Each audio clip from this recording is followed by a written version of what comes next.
Виж какво нещо е в чужбина. Една жена е тук, има с патерици и там има две млади госпожици. Не станаха.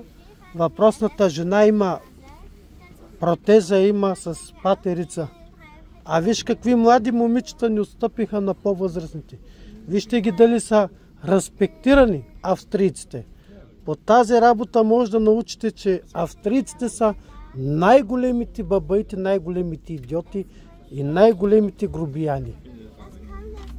Вижте ги колко са ги възпитавали, колко са ги респектирали. Вижте ги. Тук нямат самочувствие да станат, да отстъпят на възрастна жена, която беше с патерици. И тук сме и пред парламента. Пред парламента сме също в Виена.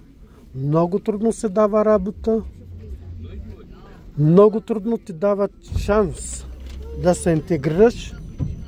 Много трудно се допускат хора, странери в АМС, което това е за интеграция, като бюрото по труда означава АМС или като джоб център, както искате го разбирайте. Програмата на Република Австрия не функционира в полза на имигранти, в полза на странери, пребиваващи чужда територия, въпреки че има международни европейски договори, конвенции спазени, но никой не спазва Европейската конвенция, както го пише в договора по член 3, точка 1, точка 3 и точка 6 от Конституцията. За съжаление, което искаме да кажем, че нашите българи са така рушвети, както те го казват, или корумпирани, меко казано.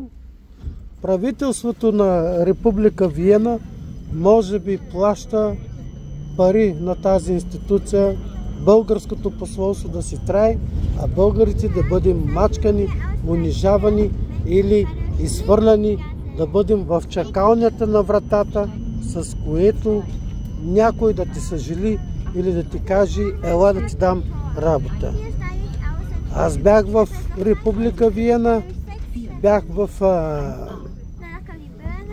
всичките Виени, ходих да работя, да търся, обиколил съм всичките фирми. След това бях в Грац, бях в Салцбург бях, дето е граничен град, близо до Германия. И там наистина не ти дават никакъв шанс. Шанса за работа, или както му казват на немски, Ich brauchen Sie Job или Ich brauchen Sie Integration.